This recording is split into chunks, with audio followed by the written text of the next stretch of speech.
Hi folks, Sean Bradford here, the creator of Cypherpunk, and in this short video I'm going to give you an overview of how to play Cypherpunk so that you can jump in right now on Tabletop Simulator and give it a go.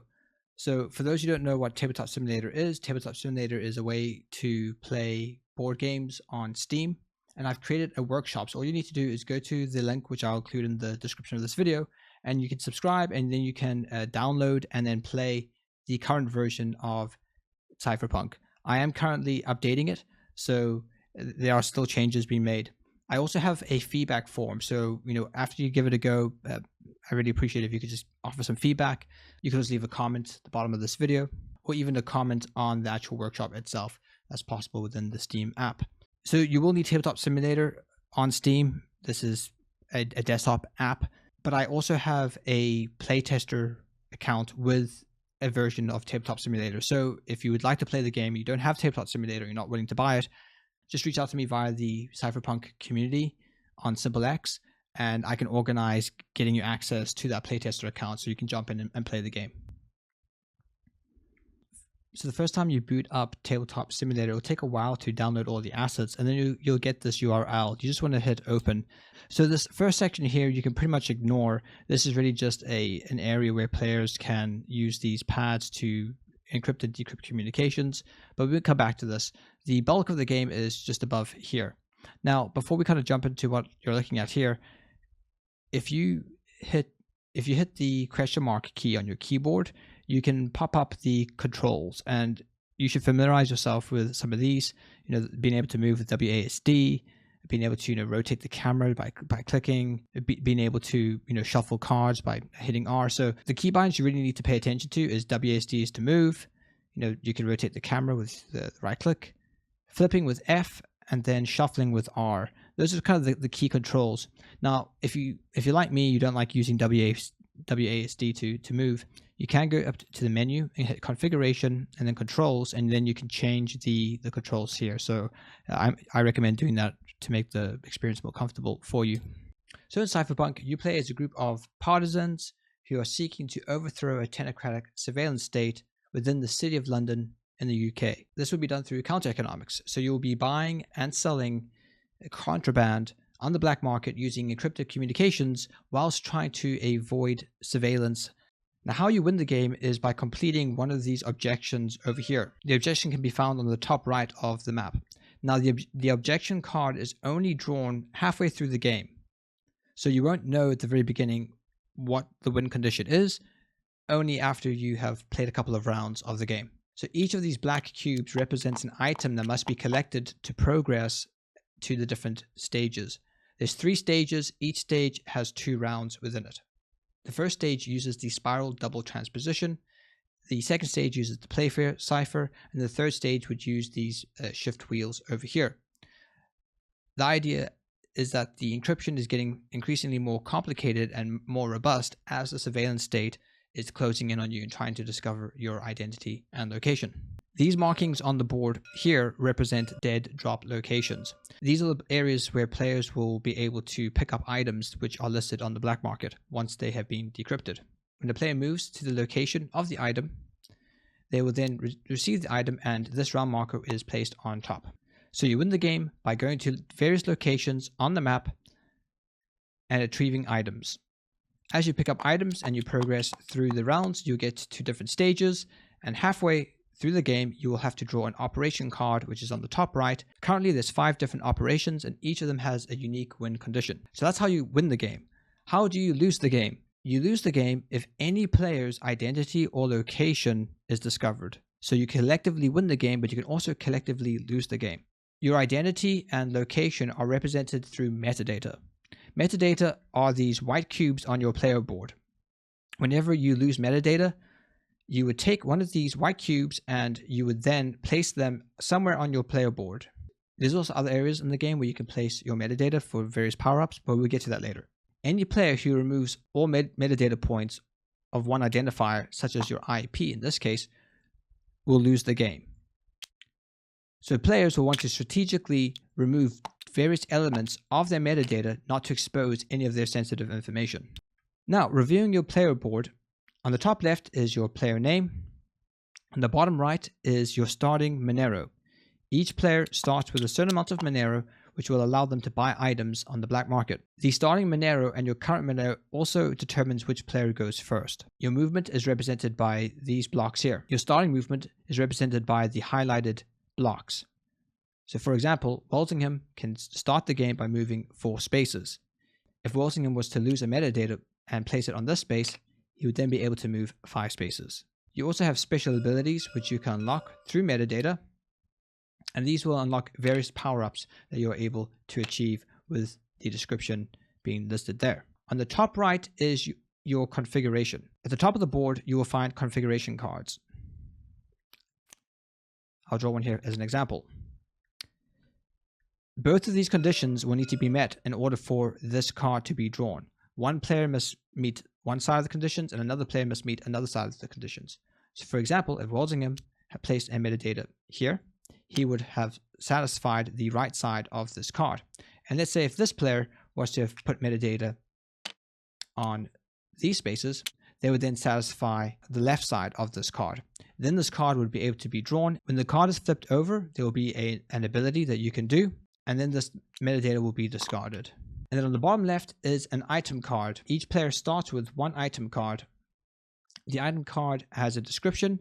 On the bottom right, you can see how much it costs to buy that item if it was listed on the black market, and how much you can sell the item for. Items can only be sold if you're outside of the City of London, which represents these spaces at the very edge of the map. These spaces represent you being outside of the City of London. Now when it comes to moving on the board, movement is determined a bit like Snake. So let's just say, for example, Walsingham was to start here. He has 5 movement spaces, so we can count 5 spaces from this. This will represent the start of the movement, whilst this will represent the end of the movement.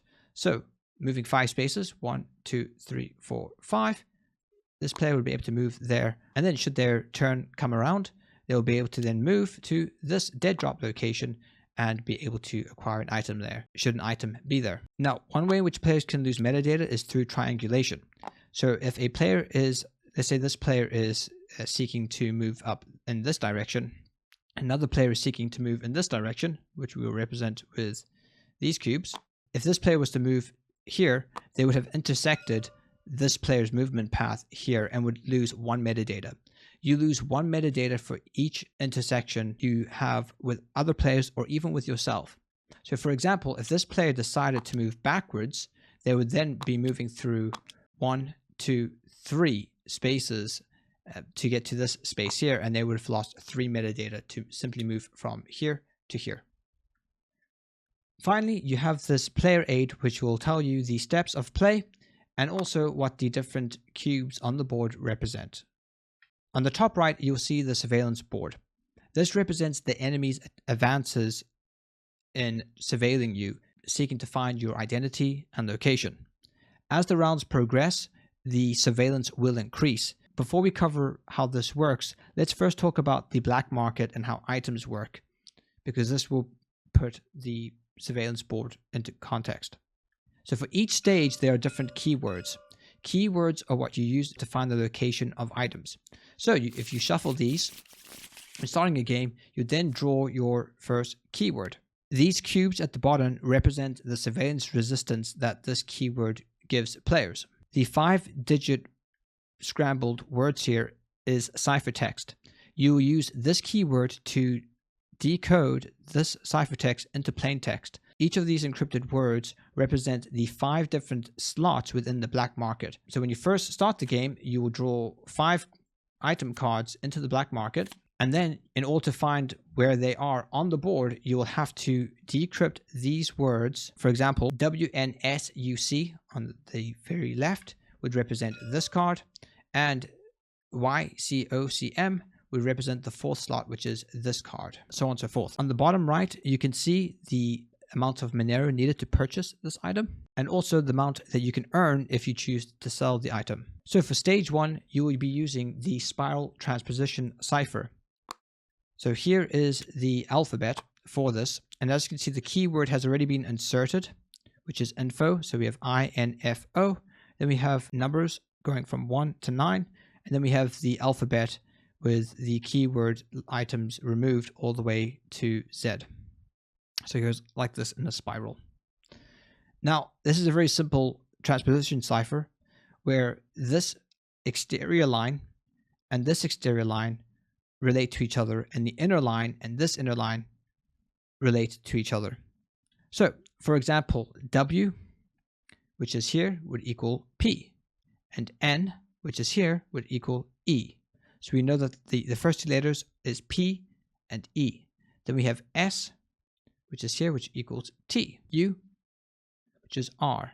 And then C equals O. We have Petro. We can then locate the dead drop, Petro, which is here, Petros. So this is where the item is located. Assuming that you want this item and knowing that it is in Petros, you would then request this item, and you would then place your bid, which in this case is 3 Monero.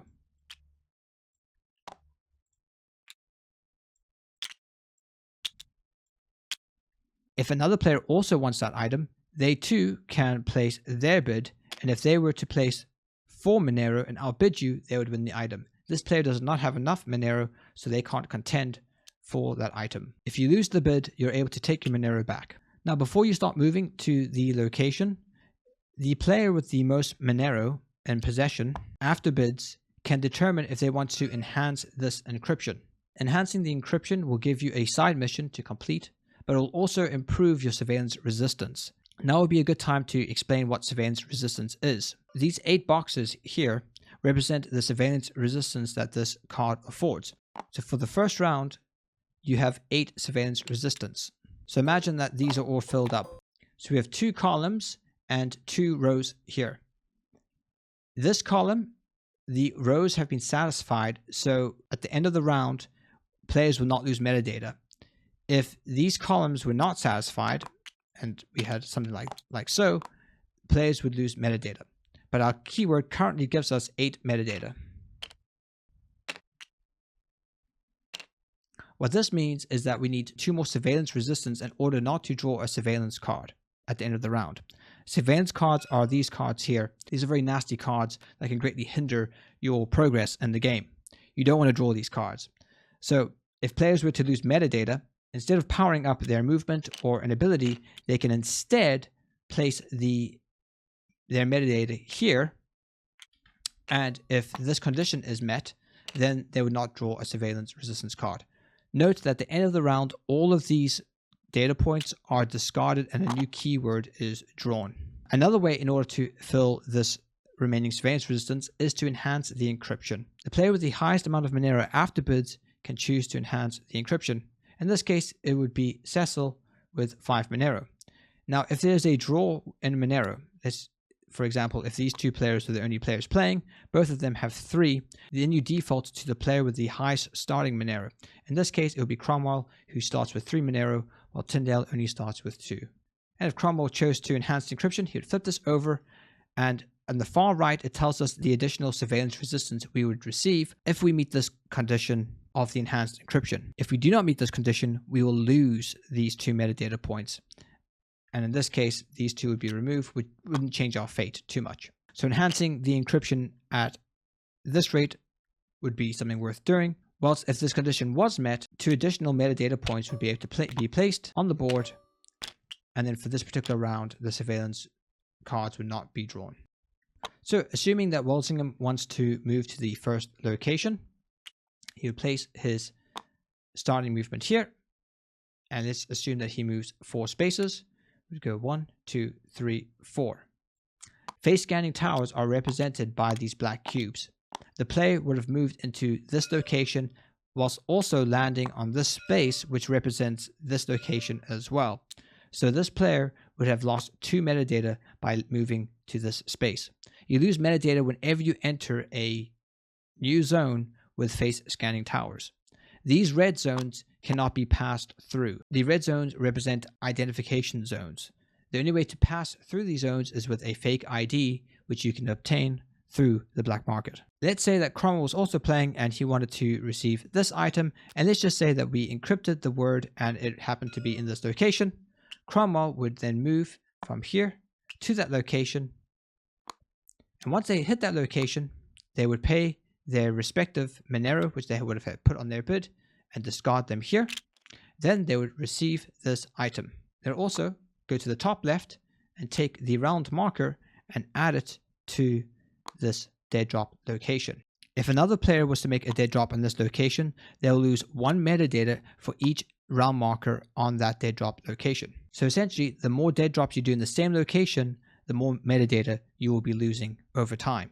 Now that the round marker has been placed here, we have completed round 1. We'll check to see if we have enough surveillance resistance to resist surveillance and the metadata leak, and we have. So we would not draw a surveillance card. We would then remove these, and then we would move on to round 2.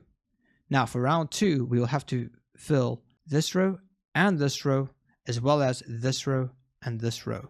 If we did not successfully fulfill this row and this row, we will lose 2 metadata for each row we fail to fill. So as you can see, by the time you get to round 3, you could potentially lose 3 metadata at the end of each round, and also draw 3 surveillance cards at the end of each round. At the end of the first round, we then move to round 2, where we will have to pick up 2 items before we move on to round 3. But as we move on to round 2, we will then draw a new surveillance card, and we'll also replenish any items that are missing on the black market. This process is continued until you continue to make dead drop locations. Next, we'll cover how to use and sell items. So most cards, if you want to activate or use them, you need to discard them. Some of them do have passive abilities, which meaning that they have these long-term effects without having to discard them. But in most cases, you'll need to discard the card, and that will be found on the card itself. Will tell you what to do. Now, when you play an item, you would discard the card and then enable the effect. This ends your turn. Alternatively, if you are outside the city, you're able to sell an item card and receive its value in Monero. So for example, to sell this tamper kit, we will be awarded 3 Monero. We would discard this card and then draw 3 Monero. This too will end your turn. Once you reach round 3, you'll no longer use the double transposition ciphers and these keywords here, but you will use the round 2 keywords here, and you will use the Playfair cipher represented by these square keypads. I'll quickly show you how the Playfair cipher works.